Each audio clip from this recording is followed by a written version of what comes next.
Hey guys, Clint8813 here, and we are here for the Gatorade Duel 1 to set the field for the Daytona 500. 15 laps around this 2.5 mile track, 21 cars, half the field. This is going to set the inside line for the 500. You win this race, and not only do you get 10 points, 1 playoff point, you also get to start first in the 500. Like I said, top 10 will get points here, so you're still battling for something more than just a starting position. So let's go ahead and get into it. So practice was taken by Casey Field with a 45.341. Front row is going to consist of Isaac Nichols in that 25 Ford and the 59 of Zachary Fitzwater's Dodge. Happy hour was then taken by Mark Riggleman, and then DJ Stagner. So let's go ahead and watch these cars roll off.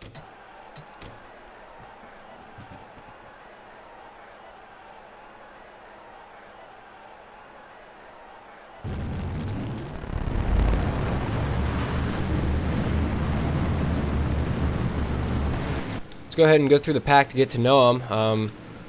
Right now we've got Isaac Nichols in the 25 and Zachary Fitzwater. Then second row will be the 60 Zach Vicari, 14 of Jay Rodriguez. Then we got the 41 of Jimmy Jack, 82 of Kenneth Harvey, 86 of Matthew Nicholson, 3 of Stephen Cooks, 78 of Casey Field, and the 1 of Jonathan Wong. Then we got the 98 of Tyson Conway, was involved in that wreck in the Clash, the only caution so far this year. And then the 88 of Hunter Sleppy. Then we got DJ Stagner in the 64, Ian Dutta in the 32, Joshua Michaels in the 10, and the 8 car driven by Cole Deaver. Then we got the 72 of Ryan Hartz, very strong in the Clash. Keep an eye on him today. 26 of Mark Riggleman. Then we got Connor Holden in the 4 Tide Pod car, and the 69 of Alexander Rowe, and rounding out our field will be the 54 of DJ Curtis. So only 15 laps versus the 20 we had in the Clash. And of course we're here at daytime, very sunny. Not as much grip as it'll be for nighttime, so anyone who ran the Clash, they can just throw their notes out the window. Now, although our Clash winner, Dylan Young, he will be driving in duel number 2. It's very interesting to see what he'll do then. If I remember correctly, we have 5 of each manufacturer except 1 extra Chevy. That's how they were split up for the duels. And then there will just be 5 of everything and then just an extra Toyota in the second. So manufacturers are pretty equal in this race. We'll see which one can come out on top. Ford right now is 1 for 1. Pace car is going to make the left-hand turn. We're about ready to go green here in Gatorade Duel number 1.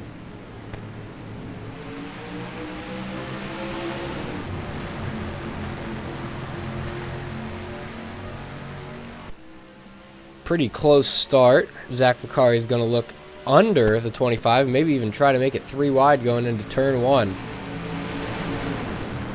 And he's going to do that. Wow, what a move by Zach Vicari. Whoa, Kenneth Harvey about hooked Jay Rodriguez. Well, that could have been big on lap 1. They weren't even going to make it as far as the Clash guys did. Clash guys made it into turn 3 on lap 2, so we'll see how these guys can sort it out.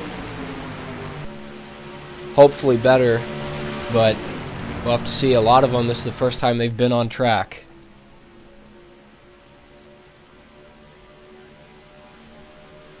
Looks like the first lap is going to be led by a Ford, the 60 of Zach Vicari in that Aflac machine.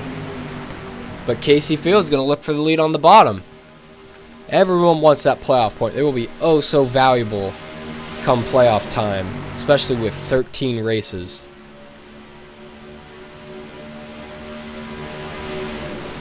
Now Tyson Conway, we know about him. Him and Raymond Fisher got hooked together. Started a chain reaction crash going into, well, basically turn 3 right this second if we were in the Clash, but looks like they made it farther. And it looks like 3 lines have formed up, but Casey Field, my goodness, he is just long gone. And so is Joshua Michaels. He's going to be able to clear the whole pack. Possibly get down in front of his Dodge friend of Ryan Hartz. Those 2 cars look pretty similar. Same color scheme.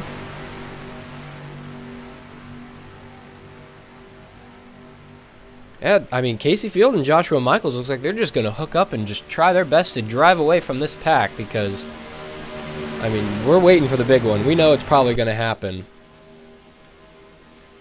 Wow, well, never mind about that. Connor Holden, I thought, was going to go with the 10, but he's just going to take it 3 wide into 1.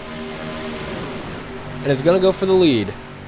Fastest lap right now is Alexander Rowe. We'll see if they were able to be faster here on this lap as they come by. But Connor Holden right now is the leader, trying to get away. Yeah, wow, Cole Deaver, fastest lap of the race right now, 45.529. And now Alexander Rowe is going to lead here. Now, we haven't heard a lot from the Chevys this race so far, but Cole Deaver right there is second, trying to make that happen. And so is Hunter Schleppe in the bottom lane with Mark Riggleman. Yeah, 3, maybe 4 of the 6 cars in the bottom lane are Chevys. So we'll start hearing about them. Now it's only lap 4. You don't wanna race too hard right now, but I mean go time's gonna be approaching, so we'll see who wants to try to make a move first and try to stay up there. Now Stephen Cook's in the 3 car. He was involved in that wreck in the clash. Drove into it. Him and Kyle Sheehan got together trying to avoid it. So no close calls yet other than that opening lap with Kenneth Harvey. But Stephen Cooks, with help from that Pennzoil machine of Ian Dutta, is going to get to the front. And Jonathan Wong is going to be... Oh, and there goes Matthew Nicholson. Jay Rodriguez had a tremendous save. I don't know how he was able to hold on to that. Looks like we're going to stay green since it's a single file. Or not a single file, a single car spin. But that might be a blessing for Matthew Nicholson because any day now these cars are going to get sideways and start wrecking. But hats off to Jay Rodriguez. I just can't believe he saved that machine. And Tyson Conway is also off the pace, just not having a good speed weeks right now with getting hooked or hooking someone. I mean, a lap ago, Jay Rodriguez was sideways off of 4, and here he's fighting for 5th. We are a third done with this race already. Right, if the race were to end now, not only would Ian Dutta get that playoff point and 10 points, Mark Riggleman would be the last car to get a point in that 10th position. So it seems like the low line is the place to be right now during speed weeks, but you can block all 3 if you get out in front and stay there.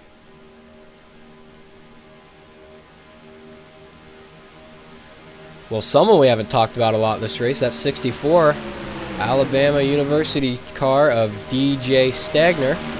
It's going to push Zach Vicari with Ryan Hartz behind them. Try to get to the front here, but Ryan Hartz is ready to stay low as DJ's just going to push Zach right to the front. Okay, did not think he was clear, but he didn't care.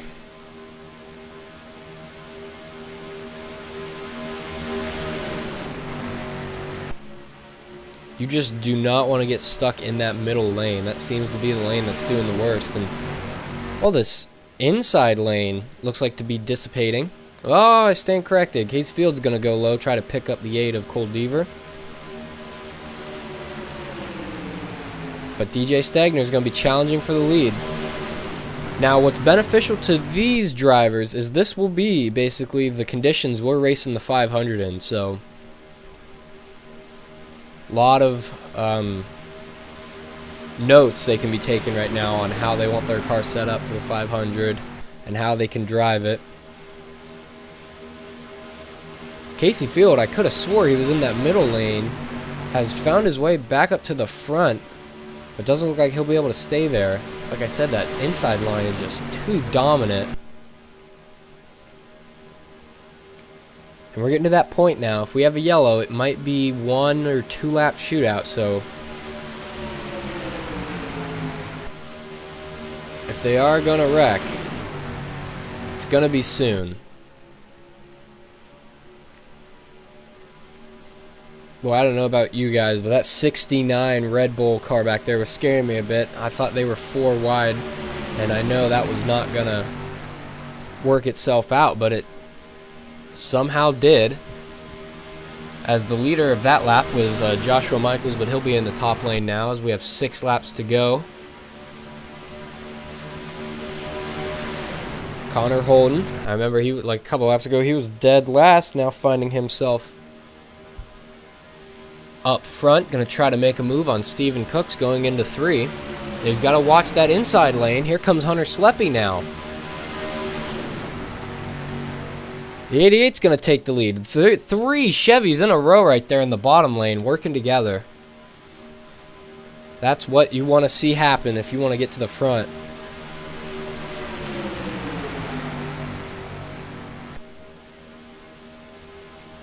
I saw Alexander Rowe get to the bottom lane there, and oh, Hunter did not block the bottom, and that opened the door for the 26 of Mark Riggleman.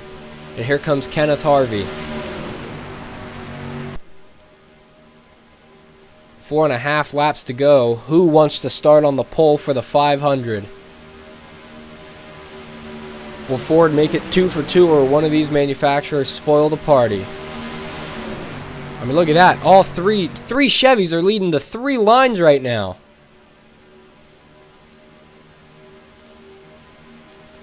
Keep an eye on Jay Rodriguez now leading. Well, never mind. They blocked him, but he had that tremendous save off of 4.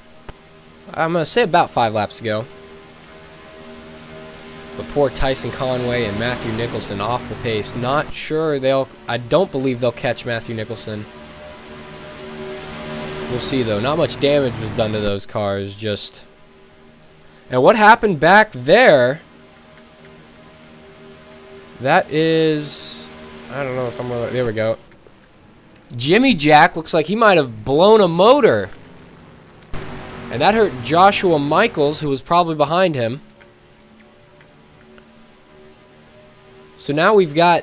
what'd that be? 17 cars in this lead pack fighting for all the points and playoff points and positions they can get.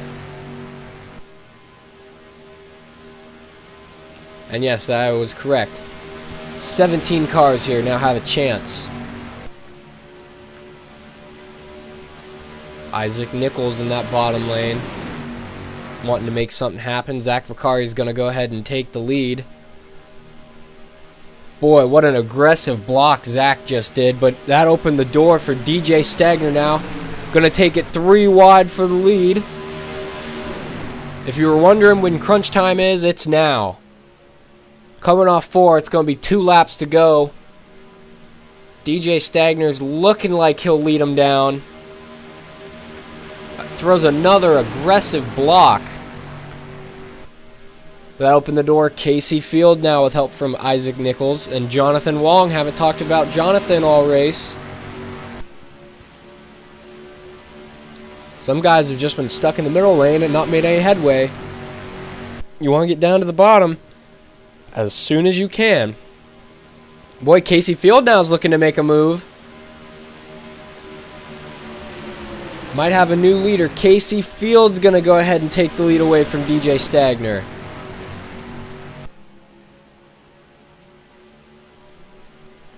Very surprised. We've only had 1 wreck, and it didn't even result in a caution. Looks like this race might go caution-free. White flags in the air. Casey Field leads him down, followed by DJ Stagner and Cole Deaver. But who leads it back? Oh, that's not good. They're looking to go 4 wide. Casey Field! Oh, these leaders are making a tremendous save. What a final lap coming off turn 2. Casey Field still keeps the lead. But keep an eye. Here comes Connor Holden with Hunter Sleppy in the bottom lane. I don't know if it's going to be enough. Casey Field's just going to be able to block every lane. Looks like no last lap pass for this race. What a tremendous save. Casey Field off turn 4. Connor Holden's going to follow him. Look at that. The 78 car will be on the pole for the Daytona 500. Oh, we got a wreck further back coming off, or out of the tri-oval. They all seem to saved it, yeah. But 70, and they're wrecking again. Well, I knew they were going to wreck some point, but man, the 72. Heavy damage. After coming home in 16th, that'll get him, what, a 31st starting position. But wow, I can't believe what happened, and it looked like the 41 definitely did blow a motor as he had to retire. He'll be starting 41st in the 500. But let's go ahead and take a look at what happened coming to the line. So coming to the line, you can see they kind of get 4 wide. Not really, but everyone just wanted every position they can get, and it looks like just Zachary Fitzwater is going to hook Mark right at the line. And then just they come back up into the track and nowhere to go for any of these guys. Alexander Rowe is going to get a piece of it. And just everyone looks like they were able to save it after that. And then I don't know what happened up here. Forget who it was. The one. Jonathan Wong, I believe, is where this happened. Or maybe not. Might be thinking of... Oh, yeah, right here. I don't know what that was. Oh, Zachary Fitzwater trying to save it. Just took 3 more cars out. Wow, a lot of damaged cars coming out of this race.